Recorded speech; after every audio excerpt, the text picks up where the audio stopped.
अन्तत 32 वर्षीय सुजन चोखालले नेपाली भलिबललाई बिट मारेका छन्। साँच्चै भन्दा उनी थाकी पनि सकेका थिए, खेलले होइन जिन्दगीको बारीले। जुन समस्या देशभरिका आम युवाहरूको हो। उनले राष्ट्रिय टिमबाट अन्तर्राष्ट्रिय खेल खेल्न त पाएनन्, तर नेपाली भलिबलमा सधैँ हाई डिमान्डमा रहे। व्यावसायिक खेल खेल्न हेलिकप्टर चढेर समेत पुगेका छन् उनी। नेपाली भलिबलमा सधैँ समर्थकहरूबाट जुन माया र सम्मान पाए त्यो कुनै पनि इन्टरनेसनल भलिबल स्टारको भन्दा कम थिएन। अनि योगदान पनि त उनले धेरै गरे।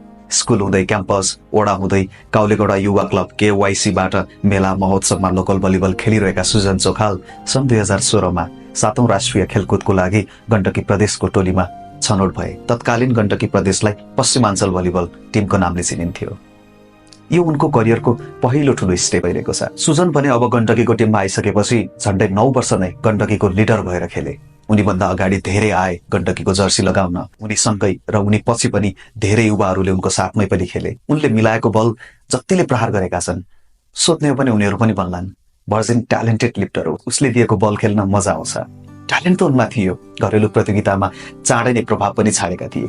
13औं दक्षिण एसियाली खेलकुद साग र 2076 को ABC सेन्ट्रल जोन पुरुष भलिबलको लागि राष्ट्रिय टोलीसम्म आइसकेका थिए। यति नजिक थियो नि डेब्यू गर्नबाट, तर पाएन।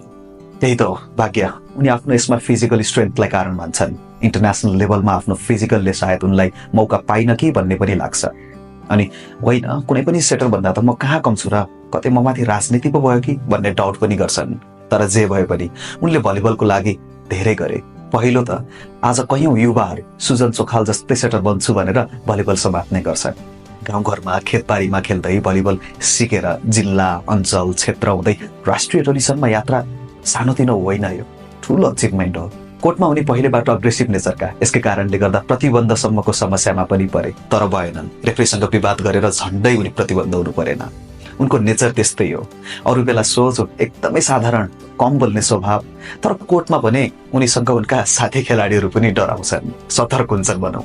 उनले गण्डकीलाई नेसनल च्याम्पियन पनि बनाएका छन्। मुख्यमन्त्रीका राष्ट्रिय भलिबल प्रतियोगिताको उपाधि गण्डकी प्रदेशले जितेको थियो 2023मा।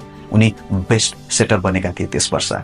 2080 को अन्तर प्रदेश राष्ट्रिय खेलकुद प्रतियोगिता अन्तर्गत पुरुष भलिबलको उपाधि पनि गण्डकी प्रदेशले नै जितेको थियो।